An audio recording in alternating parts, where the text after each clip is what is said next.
Salam alaikum Azoul, bonsoir.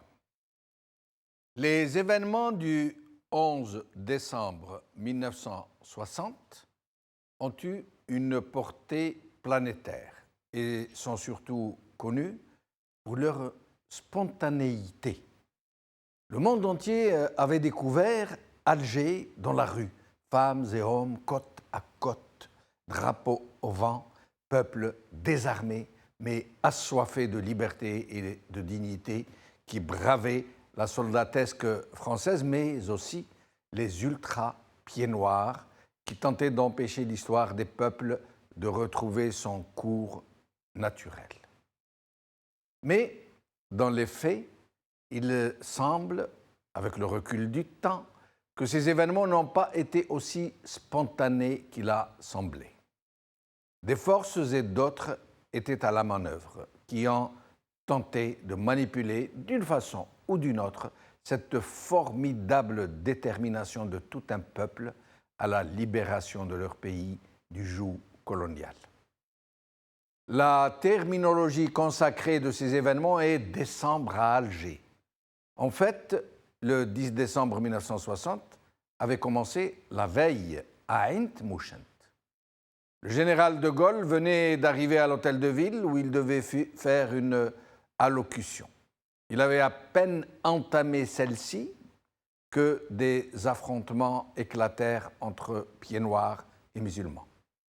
Les premiers portaient des banderoles pour une Algérie française et les seconds criaient à l'unisson « Algérie indépendante ». Ceux qui tentaient de manifester pour une Algérie algérienne, proche des visées du général de Gaulle, d'une Algérie proche de la France ou rattachée à la France, furent submergés. Dès le lendemain, les manifestants se propagèrent à Alger, puis à plusieurs villes algériennes, 3 jours durant. Le bilan en fut de 120 morts, dont 90 à Alger. Aujourd'hui, Liberté, manifestation du 11 décembre 1960 à Ain Mouchent se souvient par Lahaj M. APS, ces courageux Algériens qui ont fait le 11 décembre 1960 par APS. Algérie Monde Info, 11 décembre 1960, un tournant décisif dans le processus de libération du pays. 11 décembre 1960, ou l'inépuisable détermination d'un peuple. C'est le titre de notre émission d'aujourd'hui et pour en parler, j'ai le plaisir de recevoir ici sur le plateau Sadr Sellam, écrivain et historien. Sadr Sellam, merci d'être avec nous. Bonsoir. Bonsoir. Et Hassan Zahraoui, sociologue, et qui suit de très près l'événement historique algérien en parallèle de sa propre spécialité. Hassan Zahraoui, merci d'être des nôtres. Merci Jamaldine. Bonsoir à tous ceux qui nous regardent. Merci beaucoup. Et à toute l'équipe d'Al-Maghribiya. Merci beaucoup. Alors, Sadr Sellam, quelle était, si vous pouviez nous décrire la situation en quelques mots, quelle était la situation de l'Algérie à ce moment-là, en décembre 1960? Elle était le résultat de des événements de l'année 1960. Depuis le mois de janvier, 1960 a été l'année de tous les espoirs, puis l'année de toutes les déceptions. Parce que le général de Gaulle, depuis son arrivée au pouvoir en 1958, il a chargé des émissaires de contacter ceux d'en face, comme il disait lui. Oui. Il ne disait pas ni les Fellagas, même pas adversaires, ceux d'en face. Oui. Pour leur dire qu'ils cherchent une solution politique négociée. Alors, en 1958. 58. Dans le même moment où, à destination de la communauté Pieds Noirs, il avait dit « Je vous ai compris » depuis Témouchent. La formule la plus... Non, dans le forum. Pardon, le forum, oui. C'est en 60 plutôt que c'était depuis Témouchent. Oui. Alors, le GPRA, l'ALN, était très solidaire pour se méfier des offres de paix du général de Gaulle. pour des raisons d'analyse politique, De Gaulle n'était pas maître chez lui. Les tracts de Laïlen l'appelaient l'homme du 8 mai 45 et l'homme du 13 mai 58. Donc c'est l'homme des militaires qui l'ont porté au pouvoir pour un programme d'Algérie française. Mais là où vraiment il a commencé à devenir l'interlocuteur valable, comme on disait à l'époque, Laïlen a commencé à l'admettre comme interlocuteur valable, c'est vers la fin janvier 1960, quand il a maté l'affaire des barricades. Et qu'il avait envisagé cette histoire d'autodétermination. Il avait fait ça le 16 janvier 1959, mais c'était imprécis. C'était le gouvernement des Algériens par les Algériens, mais il parlait des Mozabites, des Chaouis, des Kabyles. Il ne reconnaissait pas l'existence d'un peuple algérien. Bon. Et d'ailleurs, le GPRA s'est payé un peu sa tête en disant si vous voulez négocier, Ben Bella est vice-président du GPRA, Boudia vice-président, négociez avec les 5 qui sont chez vous. Là, ils ont bien joué à l'époque. Mais c'est Laïlen qui a commencé à prendre le général de Gaulle comme interlocuteur valable dont il faut tenir compte des offres de paix. Quand il a vraiment été ferme dans l'affaire des barricades, ils ont dit, voilà, il maîtrise son armée qui est arrivée au pouvoir en cas de conflit. L'affaire des barricades qui, rappelons-le, a connu de nombreuses victimes européennes. Européenne, c'est la gendarmerie qui a tiré. Voilà, Bon. Et de janvier à février, donc 61. 60, pardon. Et c'est à partir de là que Laïlen, notamment Laïlen de la Wilaya 4, s'est réunie au moment des barricades pour dire il faut négocier. Bon. Et c'est le début de ce qu'on a appelé l'affaire Sissala. C'est une appellation journalistique qu'il avait reçue à Paris. Oui, mais en juin. Avec d'autres. Oui. Mais la décision de négocier a été prise fin janvier, début février, dans le Mokhorno, le mont au sud de Médéa, réunion extraordinaire de la Wilaya 4, le conseil de la Wilaya élargi au capitaine chef de zone. Et ils ont eu un premier plan, envoyé une délégation à Tunis, qui, en passant, prend un commandant de la Wilaya 3, un commandant de la Wilaya 2, un commandant de la Wilaya 1, et un autre qui était censé venir de la Wilaya 5 avec Si Mohamed, pour aller constituer une délégation de Laïlen et dire au GPRA il faut négocier. D'accord. Mais après, ils ont inversé le calendrier. Ils ont eu le deuxième plan. Ils ont dit on négocie secrètement avec De Gaulle, mais après, on met au courant le GPRA. Et ils ont décidé de vraiment négocier avec De Gaulle à partir du 5 mars 1960. C'est ce qu'on appelait la deuxième tournée des popotes. Oui. La première, c'était août 59. Le PC Artois, là, vers Al-Mizan, etc., où De Gaulle a réuni tous les militaires avec Chal, et Chal qui criait victoire. Il a dit « J'ai une seule question à vous poser ». Parce qu'ils ont dit « On a écrasé Laïlen ». Dans les opérations, qui contrôle les crêtes? Vous ou eux? Chal a baissé les yeux, il a dit « Mon général, le plus souvent c'est eux parce qu'ils courent plus vite avec les patogas que nos soldats ». Il lui a dit « C'est celui qui contrôle les crêtes qui a gagné ». Alors il leur a dit « Ne parlez pas de victoire militaire ». Alors que les historiens jusqu'à maintenant disent que Chal avait démantelé quasiment la laine de l'intérieur. C'est faux, le plan Chal n'a pas été un succès.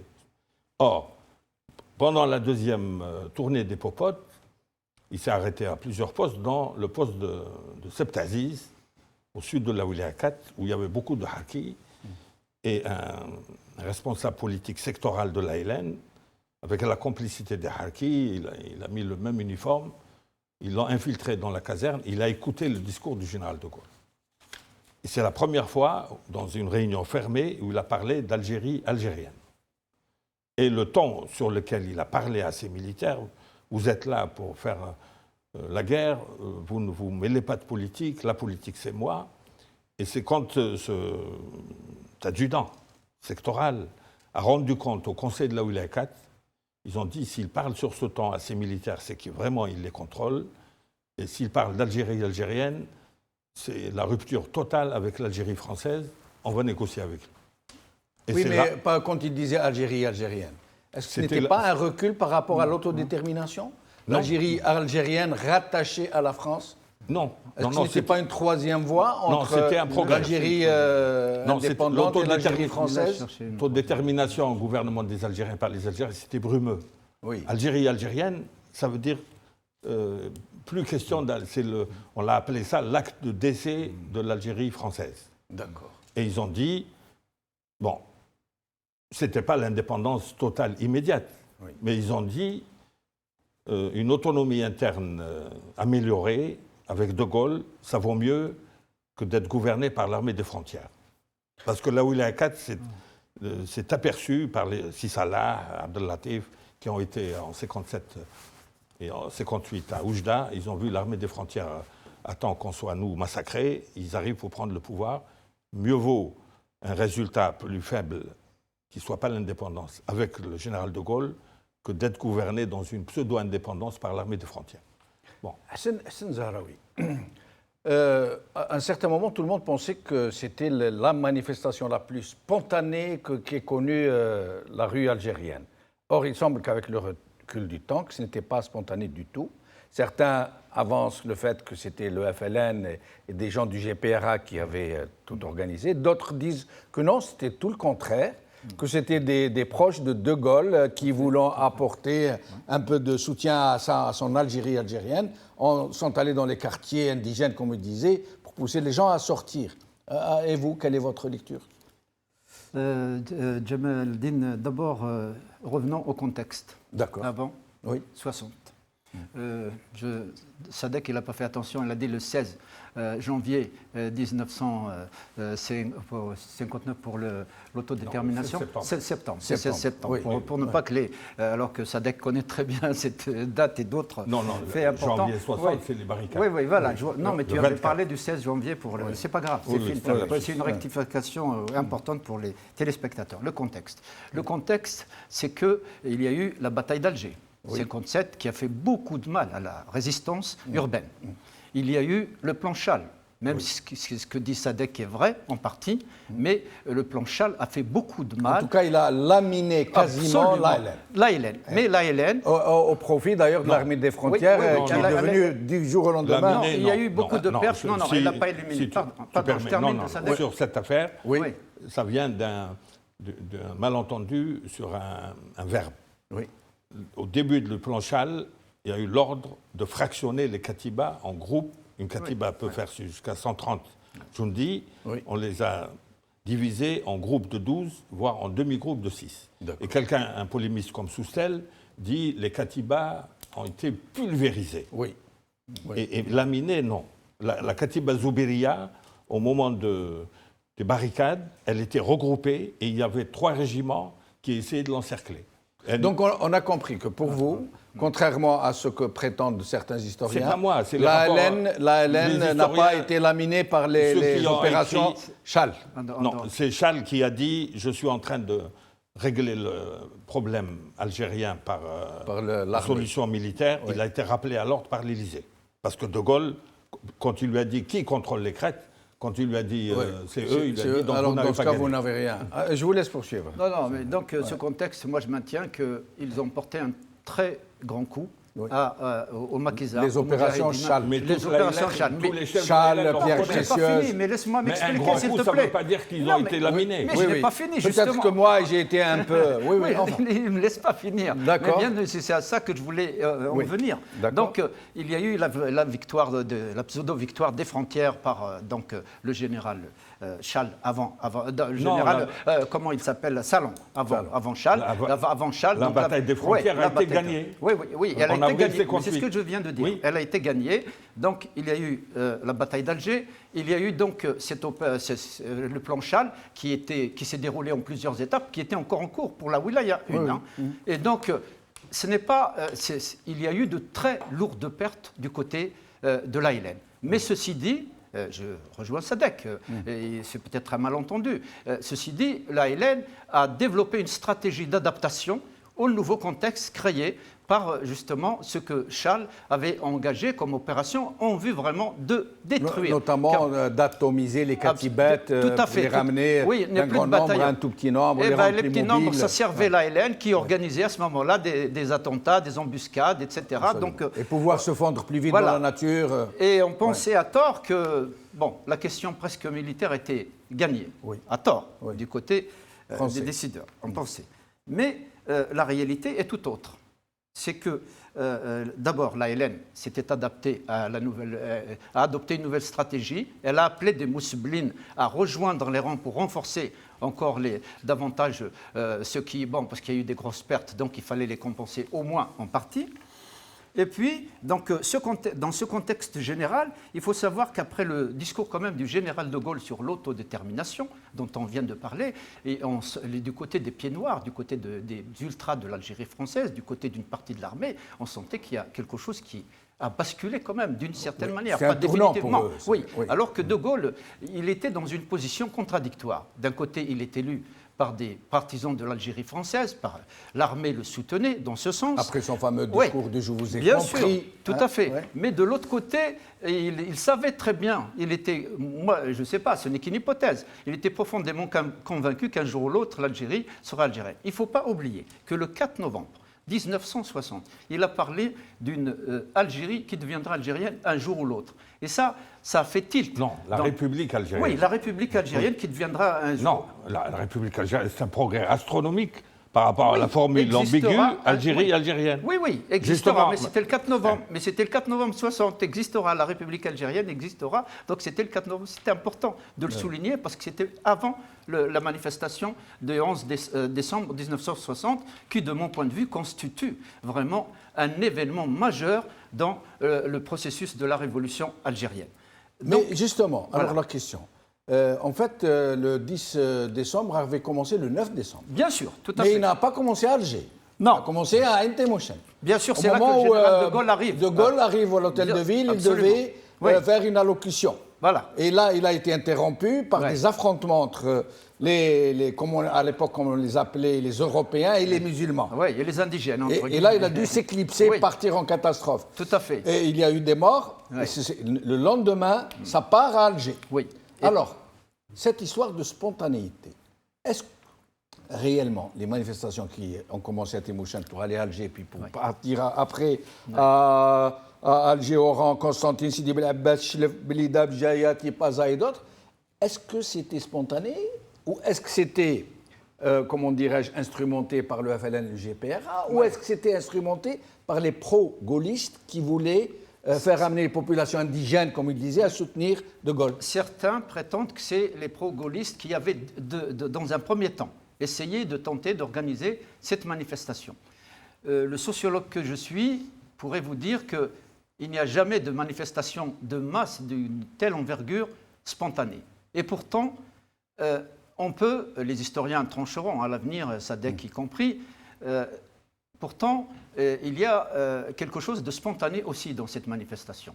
Le propre d'un mouvement comme ça, c'est assez extraordinaire, c'est que ça se répand comme une traînée de poudre. À partir du moment, qu'est-ce que ça signifie? À partir du moment où ça a déclenché du côté d'Intemouchen, ça s'est embrasé un peu partout, donc les grandes villes algériennes. Le général de Gaulle, je vous le signale, a refusé d'aller dans les grandes villes, Oran, Alger, Constantine, parce qu'il avait peur. Les affrontements avec les Européens et puis les musulmans aussi qui allaient manifester. Du coup, moi, je crois que cette manifestation vient à un moment clé de l'évolution de la révolution algérienne ou de la guerre de libération nationale. C'est que quand les Algériens qui sont descendus comme ça spontanément dans la rue, ils avaient une conscience qui s'est forgée au cours de 6 ans de lutte, de souffrance, de déplacement, de population, de torture. Donc, petit à petit, il y a une prise de conscience quand même de cette inéluctable indépendance de l'Algérie. Et je pense qu'à partir du moment, qu'importent les organisateurs, à partir du moment où le phénomène s'est déclenché, il a pris une ampleur sans précédent, qui a surpris les militaires, les politiques français et surtout les services de l'action psychologique qui croyaient bataille gagnée. Le sallam, spontané, pas spontané? Bon, il faut que je termine. Là. Moi, j'ai dit 60, c'est l'année de tous les espoirs, puis de toutes les déceptions. Les espoirs, surtout le général de Gaulle misait sur le cessez-le-feu avec la LN, en misant sur la capacité d'entraînement de la Wilaya 4. Oui. Et il a reçu le 10 janvier 1960, le soir, 9h30 du soir, dans le plus grand secret, le conseil de la Wilaya 4, si Salah, si Mohamed, si l'Akhdar Bouchama. Et ils sont partis avec la promesse de faire signer l'accord du cessez-le-feu par toutes les wilayas. Et là-dessus, il y a eu les négociations de Melun. Parce que le général de Gaulle il a fait une déclaration le 14 janvier où il relance, il renouvelle son offre de paix. Et contre toute attente, avec la plus grande surprise, le GPRA a répondu le 20. Nous sommes prêts à envoyer une délégation pour préparer la rencontre entre le général de Gaulle et Farhat Abbas. Et le 24 ou le 25 juin arrive la délégation algérienne de Boumendjel et Ben Yahya. Bon. Or, c'est là où on a une histoire à refaire, parce que tout le monde a glosé sur l'échec de Melun, parce que les gens qui ont écrit n'étaient pas au courant de la visite de la Wilaya 4 chez De Gaulle. De Gaulle les a laissés mariner, comme on dit, communément. Il voulait les terrasser en leur annonçant le cessez-le-feu accepté par l'ALN. Qu'est-ce que le GPRA sans l'ALN qui cesse de combattre? Il voulait vraiment... Oui. C'était un plan... Comme on dit, les courts-circuités. Oui, un plan de paix fractionné. Oui. D'abord avec l'ALN, ensuite terrasser le GPRA. Mais quand il a vu, fin juin, que rien ne venait, et puis on lui a dit, il y a des doutes, on n'a pas revu Si Mohamed, il est parti avec le lieutenant militaire Si L'Akhdar, etc. Il les a renvoyés. Il a été vraiment vulgaire avec eux. Allez-vous-en, il a dit. Il l'a dit à Maurice. Ouais. Et là, le général de Gaulle voulait démissionner. C'est là, après les espoirs de paix qui se sont évanouis, il voulait démissionner. C'est Michel Debré qui l'a imploré, il lui a dit « Si vous partez, ça va être la guerre civile, mon général ». Et là, de Gaulle reste, mais il voulait continuer pour la forme, parce que le cessez-le-feu était la clé pour la solution Algérie-algérienne, que les types de la CAT ont accepté. Et l'Algérie algérienne aurait fait partie de la communauté, comme il disait. L'Algérie était destinée à jouer un rôle majeur, et là, il a mis fin à la communauté quand ça a échoué. Ensuite, arrive le 4 novembre, dont a parlé Hassan. C'est Michel Debré qui présente sa démission à De Gaulle, quand De Gaulle a parlé de République algérienne, ce qui était quand même beaucoup plus net que l'Algérie algérienne ou l'autodétermination. Et Jox venait d'être nommé. Le 22 novembre. Jox était nommé, c'était la voie de 100 mètres, pour dessaisir Debré totalement de l'affaire algérienne et préparer la voie aux négociations. Oui. Mais du côté algérien aussi, selon l'aveu de Mahadda lui-même, il a dit « Nous étions gagnés par le syndrome des républicains espagnols. Il ne se passait rien, De Gaulle envoyait des émissaires secrets, la paix était à 2 doigts, puis elle échappait. Il a dit « Nous avions pensé à un moment accéder à la propriété à l'étranger pour rester définitivement à l'étranger. » Et puis, alors c'est dans ce contexte que les manifestations ont été la divine surprise pour le GPRA. Le GPRA n'était pour rien. Justement, à ce moment-là... Le GPRA ne contrôlait rien du tout à partir de mais le GPRA avait justement parlé de cette communauté dont vous parlez, le mouvement pour la communauté. Le GPRA à Tunis avait estimé que c'était le MPC qui avait mis, était allé faire du porte-à-porte dans les quartiers populaires algérois, notamment, pour demander aux gens de sortir. Et il avait même dit que... Il a même appelé les Algériens, le GPRA, à ne pas se mêler de ces manifestations de pieds noirs, puisqu'il s'agissait d'une affaire franco-française entre ultra et... Il y a beaucoup de choses... Mais en fait, est-ce qu'il y a eu des manifestations spontanées ou ont-elles été un tant soit peu d'abord, le GPRA, manipulées? On a beaucoup écrit sur l'histoire politique, c'est-à-dire l'histoire du GPRA, l'histoire de l'ALN reste à écrire. Oui. Il y a des pans entiers de l'histoire intérieure de l'ALN qui étaient inconnus du GPRA. Les liaisons étaient interrompues. Et c'est un des points où, sur l'affaire Sissalah, le GPRA n'était pas au courant. Il ne savait rien du tout. Oui. Et après, ils s'en tenaient au journal Le Monde, les révélations. Bon. Oui. De Gaulle, c'était sa dernière tentative. Il était très pessimiste après sa tentation de démissionner. Il a tenté la dernière chance. Il a fait la tournée des popotes, comme celle de 59, pour faire passer l'idée d'Algérie algérienne et montrer que le peuple est pour. Et les gaullistes du gouvernement général, conduits par François Coulet, qui était un colonel de Para, et au PC Artois de 59 dans Djurdjura, De Gaulle l'a pris par l'épaule, lui a dit « Le temps de la guerre est terminé, maintenant c'est de la politique. Je vais vous nommer directeur politique à la délégation générale. » Alors que Delouvrier avait un adjoint politique.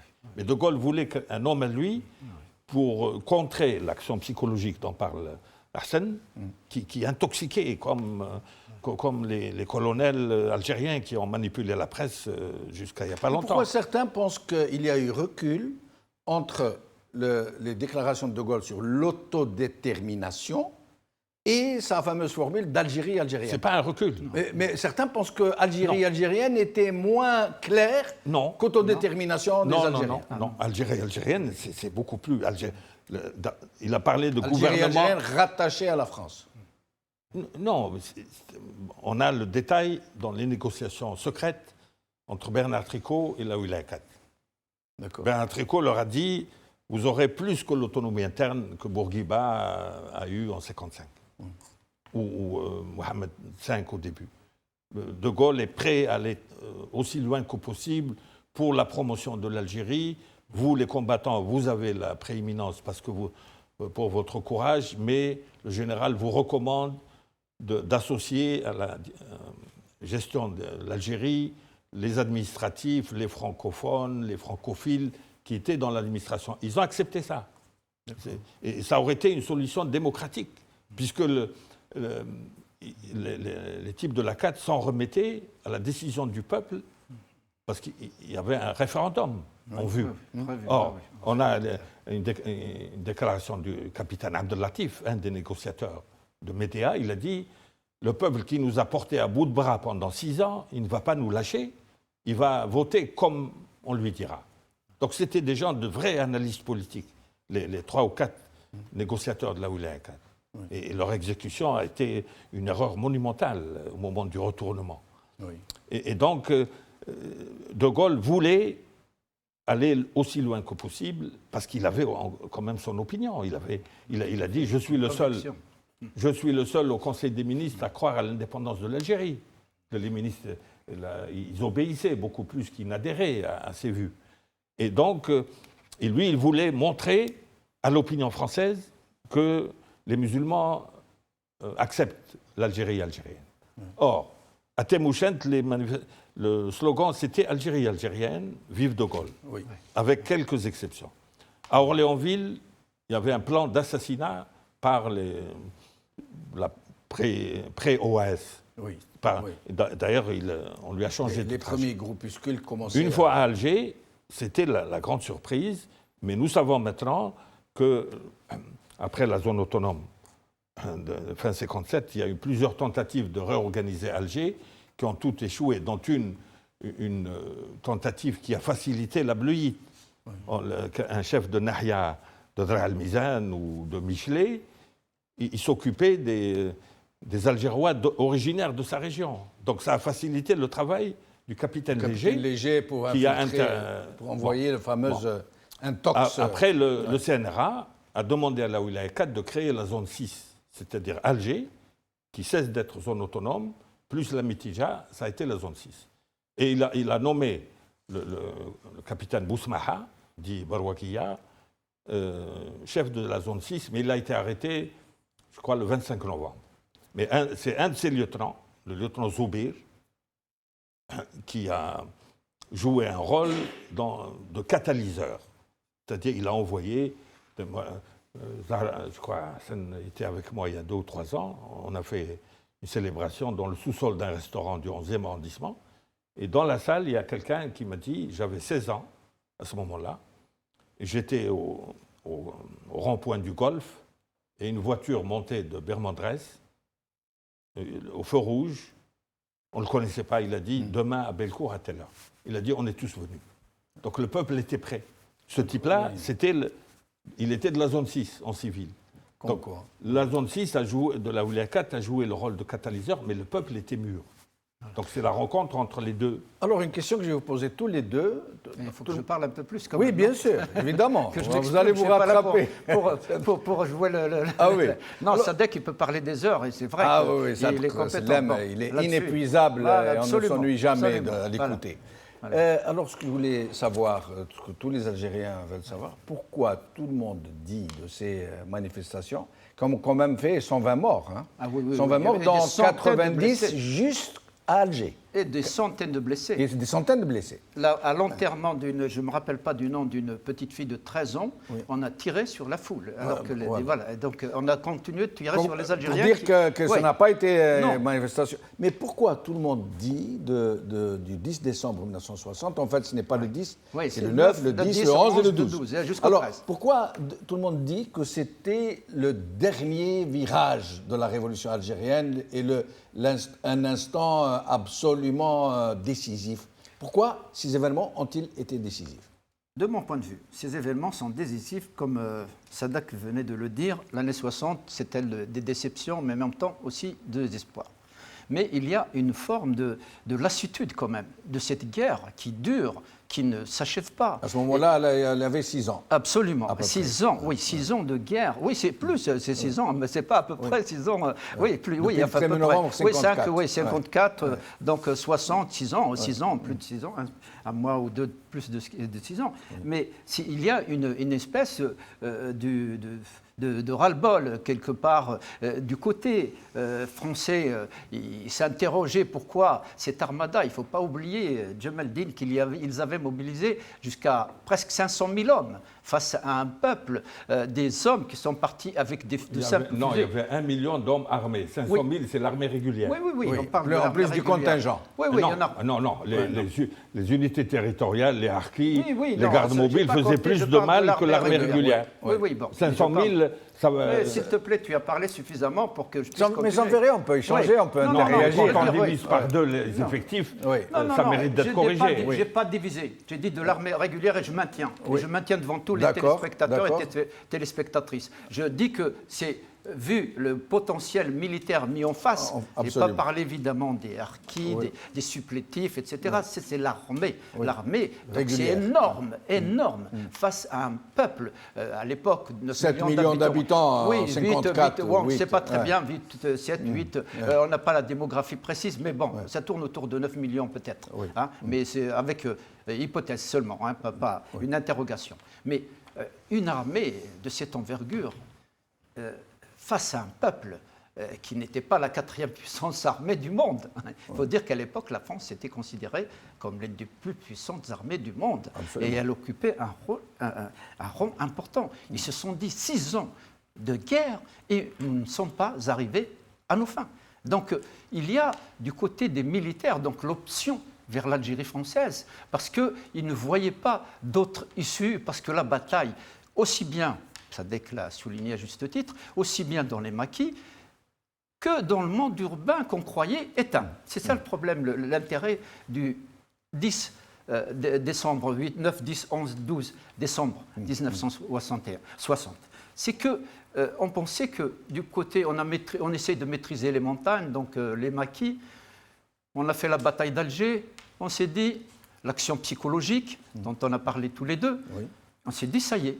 Et tout à coup, pourquoi c'est décisif? Ce phénomène spontané, mais entre guillemets, parce qu'il reste un jour à chercher, et ça appartient aux historiens du futur, de voir qu'est-ce qui s'est réellement passé. Mais quand les témoins auront disparu, tous, qu'est-ce que nous retiendrons des faits? C'est le problème de fond. Mais c'est un basculement. Un basculement pourquoi?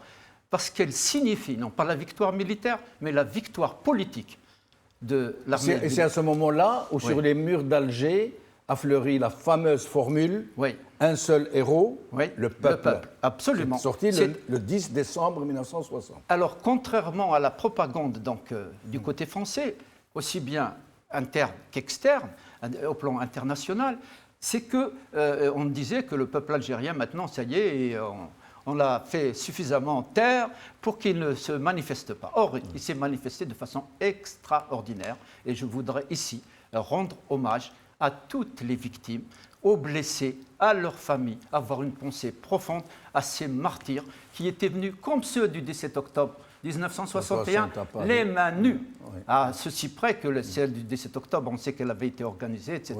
Mais là, il n'y avait pas ce mouvement spontané de population. C'est que le peuple algérien, à un moment donné, il avait compris qu'il y avait un risque, effectivement, de l'Algérie française. Moi, j'émets l'hypothèse que si ce n'était pas le général de Gaulle, ça se serait terminé différemment. Peut-être que l'armée aurait pris le pouvoir en Algérie. Et bon, bien sûr, un jour ou l'autre, l'indépendance était inéluctable. Mais on aurait pu repartir pour un autre bain de sang. Voilà, qu'est-ce qui se serait passé? Et alors, donc, cette manifestation a démontré au monde entier, d'autant que la question algérienne allait être débattue aux Nations Unies. La résolution 1573, je me rappelle, qui accordait au peuple algérien le droit à se déterminer. Et le 10 décembre lui avait donné de la visibilité? Absolument, une visibilité, au point qu'un historien allemand, je crois, en lisant à gauche et à droite, avait dit que c'était le Dien Bien Phu de la France politique, sur le plan politique. Le 10 décembre. Un autre officier a déclaré aussi, un des témoins, il lui a dit c'est une sorte de Dien Bien Phu pour l'action psychologique, pour tous les services de l'action psychologique, parce que personne ne l'avait vu venir. Personne ne l'avait vu venir. Et quel courage, quelle démonstration. Du coup, comme il y avait beaucoup de journalistes qui sont venus couvrir l'événement, le monde entier a raisonné de cette journée mémorable qui est inscrite en lettres de sang, mais en lettres de liberté, pour l'avenir de l'Algérie. Donc à ce moment-là, c'était un basculement politique, parce qu'on s'est dit, ce n'est plus la solution militaire maintenant, puisque le peuple est déterminé à être indépendant. Tahia al-Jazairi disait en arabe, on peut dire voilà, libre. Et du coup, il proclamait aussi, il disait l'indépendance, il disait vive le GPRA, Farhat Abbas. Et attention, le drapeau. Les mots d'ordre, c'était vive le GPRA, vive Farhat Abbas, vive le FLN. Et les drapeaux que les jeunes portaient, comme ça, sur les dos, etc., ils portaient sur les. Donc, les drapeaux algériens étaient visibles partout de l'Algérie, de la future Algérie indépendante. C'est-à-dire le vert, le rouge. Frappé du croissant et du toit rouge. Voilà. Donc, voilà. Maintenant, est-ce que ça a été réellement, comme le dit Zahraoui, un Dien Bien Phu politique pour la France, un deuxième Dien Bien Phu? Ces journées fatidiques? Oui, à l'ONU, oui, ça a eu des conséquences sur les pays qui s'abstenaient au moment du vote. La question algérienne était inscrite lors du jour de l'ONU depuis 1955. Le ministre des Affaires étrangères est sorti, là, Pinet à l'époque. En 1959, ils ont raté, parce qu'il y a deux choix. Il y a l'Assemblée générale et il y a la commission politique. Yazid et Chandarli, la délégation qui y allait, voulaient une commission d'enquête sur l'Algérie qu'ils n'ont jamais pu obtenir, parce qu'il faut un vote aux 3/4 de la commission politique. En 1959, ils l'ont raté. À cause d'un discours enflammé de Ahmed Choukairi, qui était le délégué saoudien. Et Yazid a dit le discours de Choukairi nous a fait perdre une dizaine de voix. Parce que lui, il a dit. Oui, il a dit on va envoyer des volontaires, parce que le problème, c'était les volontaires arabes. On voulait créer une légion arabe. Et Karim Belkacem, ministre des Affaires étrangères, l'utilisait comme il dit. Si on n'avance pas, on va faire venir les volontaires. Bon. Donc, sur le plan diplomatique, mais en 60, ils n'ont pas convaincu la Commission. Le nombre de voix a augmenté, parce que les Danois, les Suédois, dès qu'ils ont vu les manifs à Bellecour, ils ont cessé de s'abstenir, ils ont voté pour. Mais ça ne suffisait pas. Mais revenons aux slogans. Les slogans des gaullistes de Coulé, etc., c'était « Vive de Gaulle, vive l'Algérie algérienne ». Le premier slogan scandé par Bellecour, etc., « l'Algérie musulmane ». Monsieur Benchikou m'a dit une fois, c'est vrai, mais il ne faut pas le dire, ça revient à appeler à voter fils. À ce point? Absolument. Il m'a dit, si on reconnaît le rôle des ulama et si on... On dit que les manifestants crient Algérie, donc algérienne, c'est faire le lit de l'islamisme. Pour rester éradicateur, il veut tranquilliser. Et les moujahidines, le terme moujahidine, on l'enlève aussi? Le terme chouhada. Et le mot moujahid a été choisi par Abba Ramdan, parce que les autres parlaient de résistance algérienne et de combattants. Quand le moujahid, ça parle au peuple mieux. Bon. Oui. Mais dans cette affaire-là, vive Farhat Abbas, indépendance Algérie musulmane. Oui. Bon, c'est le peuple qui a expliqué. On disait aussi le GPRA, le FLN. Oui. Abbas. Non, FLN, non. Non, GPRA. Négociation avec le GPRA. Ah, d'accord. Oui. Et donc, je ne sais pas si c'est un article des Algériens où on prête à De Gaulle, en privé, il a dit le peuple s'est autodéterminé dans la rue maintenant. On n'a pas besoin. Il a promis de ne plus remettre les pieds en Algérie. Donc il est parti, lui, vers le 12 ou le 13. Et effectivement, il n'a plus remis les pieds en Algérie. Non. Il a contacté un certain Abdelkader Barakrouk, un chaoui de chez vous, de Khangat Sidi Naji. Rani an Tarif. Oui, mais il a joué un rôle majeur. Mais en dehors de mon article, dans une revue d'histoire, qui a été repris par les historiens, il passe aux pertes et profits. C'est pour ça qu'on a une histoire à revoir, des sélections. Il l'a chargé avec son ancien chef de cabinet, c'est Ahmed Hamiani. Ils ont passé entre le 24 décembre et début janvier à Genève, où ils ont eu comme interlocuteurs Lamine Zarouel et Nasser Khaled Khouja. Nasser Khaled Khouja qui finira patron de la DGSN, qui était du Malg. On lui a ajouté Lamine Zarouel qui rentrait de l'Académie militaire des artilleurs de Amman. Est-ce que Zarouel a fait partie du Malg? L'ilmou lillah, comme dit un ami commun. Bon.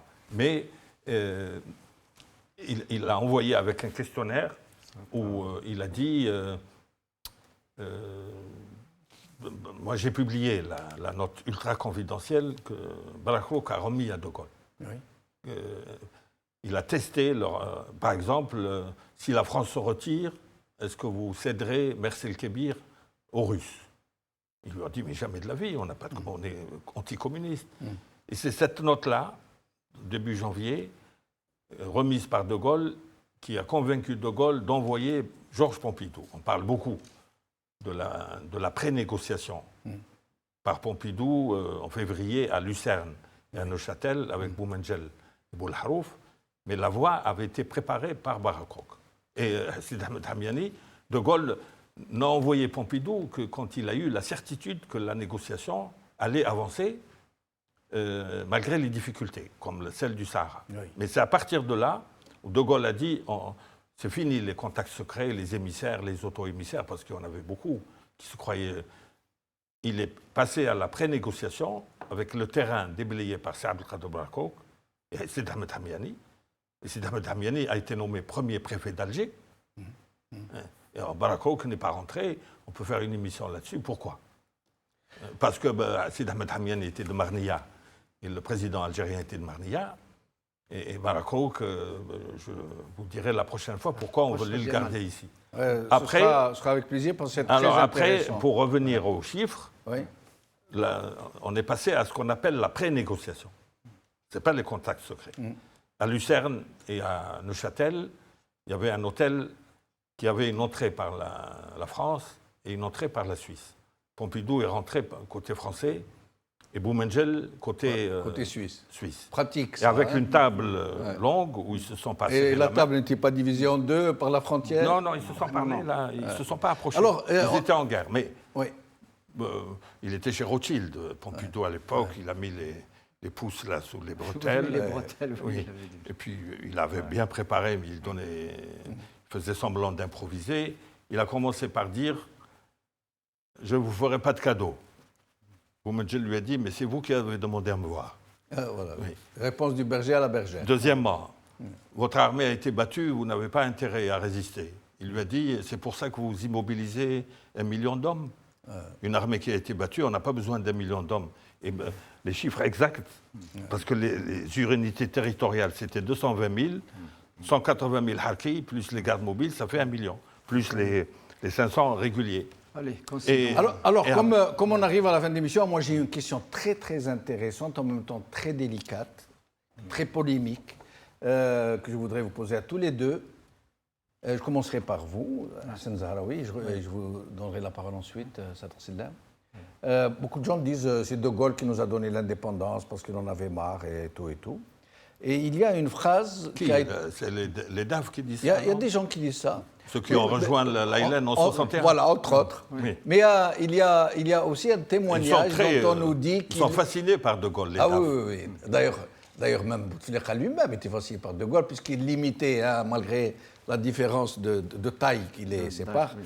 Mais il y a un témoignage, je ne sais pas s'il est vrai, d'un de ses proches qui dit, je ne me rappelle plus du nom de ce témoin, alors il vaut mieux qu'ils prennent leur indépendance parce que s'ils restent français, dans 50 ans, la moitié des parlements sera constituée par des gens en Burnous et en Chèche.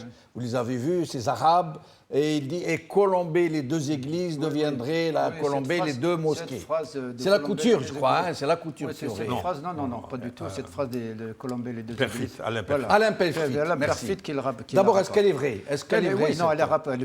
Il aimait les boutades, quoi. Non, l'histoire des 100 députés en Burnous, ça date de 55. On va laisser Zahraoui répondre et puis je reviens à vous. Non, mais sur cette affaire, c'est Edgar Faure qui a dit, si vous voulez garder l'Algérie française, il faut admettre 100 députés en Burnous. Aucun Français n'est prêt à accepter ça. Alors, il avait vu juste, non? Ce serait de Colombey, aujourd'hui, Colombey, les deux mosquées, s'il n'avait pas... Mais dire, franchement, Jamaldine, dire, il prend les téléspectateurs et ça dès qu'en face de moi, téléspectatrice à témoin. Franchement, c'est De Gaulle qui a donné l'indépendance à l'Algérie. 1 500 000, qu'importe les chiffres, pas le plus important. Le plus important, c'est qu'un peuple déterminé, un peuple décidé, un peuple qui lutte pour sa dignité, pour sa liberté, pour sa souveraineté, et qui n'avait pas les moyens. Les rapports de force n'étaient pas en sa faveur. Quand on a déclenché la révolution armée le 1er novembre 1954, le peuple algérien n'était pas prêt à affronter cette armada. C'était un peuple désarmé. Absolument. Face à une des armées les plus puissantes du monde. On l'avait dit, Jamaldine. Donc, dire colporter ce genre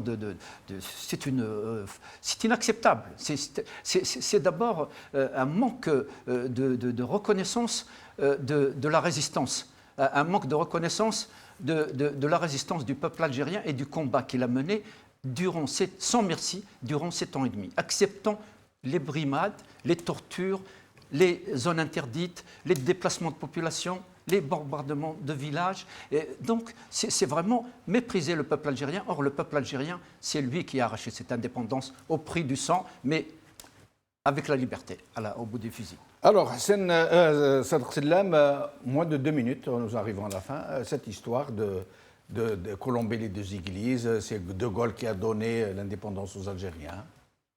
Non, De Gaulle était le premier à savoir que c'est la détermination du peuple algérien qui l'a amené à opérer, selon sa propre formule, sa propre conversion. Il a dit, moi j'ai été Algérie française comme vous, aux généraux, mais il faut savoir s'adapter aux nouvelles réalités. Il a dit à Peyrefitte, parce qu'en 1963, Hassan II a protesté. Il a dit il y a 40 milliards par an d'aide à l'Algérie et nous, on a, je ne sais pas combien, très peu. En plein Conseil des ministres, De Gaulle a dit dites au petit roi que les Algériens ont versé leur sang pour l'indépendance. Et vous avez l'indépendance par Edgar Faure, par des négociations. Donc il est le premier et il a dit à Bouteflika vous vous êtes bien battu. Il avait un peu, même beaucoup d'estime pour Bouteflika de 65. Il lui a dit, vous êtes bien battu, d'accord, mais on va tourner la page. Et parce qu'à un moment, en 1959, il voulait nommer le comte de Paris à Alger. Et le comte comme de Paris, gouverneur à la place du délégué général. Ah, délégué général, d'accord. De Gaulle, on ne sait pas. mais il l'a fait travailler, et le comte de Paris est venu, etc. Le comte de Paris qui est l'héritier du trône de France. Oui, qui a écrit un livre où on a tous les entretiens avec De Gaulle. Et il lui a dit, mon général, notre armée a gagné, il lui a dit, détrompez-vous, la Hélène est beaucoup plus forte qu'on ne le dit dans nos journaux. De Gaulle avait les vrais chiffres. Claire. Et il avait une page, une fois, avant de dormir, il a dit, l'accent psychologique me promet de faire basculer la population. Nous avons 1 million, il dit. Et eux, ils ont 37 000 à l'époque. Mais ils infligent des défaites à nos meilleures unités, comme les reconnaissent les rapports du deuxième bureau. Il a dit, sauf à exterminer une partie de la population, il faut trouver une solution politique. Il n'y a pas de solution militaire. Et De Gaulle, il a essayé des solutions intermédiaires, troisième force, Algérie algérienne, mais à partir du 11 décembre, il a dit c'est fini, il faut leur accorder leur indépendance. Il a essayé de maintenir le Sahara. Il a vu que la délégation du GPRA résistait. À partir de septembre, après, il ne restait plus qu'à finaliser l'accord sur le sort des pieds noirs, la binationalité, etc. Et là est un autre sujet. Il est catholique, militaire de droite, mais qui devient décolonisateur et décolonise là où la gauche, dans son ensemble, a échoué. C'est un véritable homme d'État et un homme de l'histoire. Merci Sadq Sellam, merci Hassan Zahraoui. Merci à vous, chers amis, d'avoir suivi cette émission. Qawala khair, slama.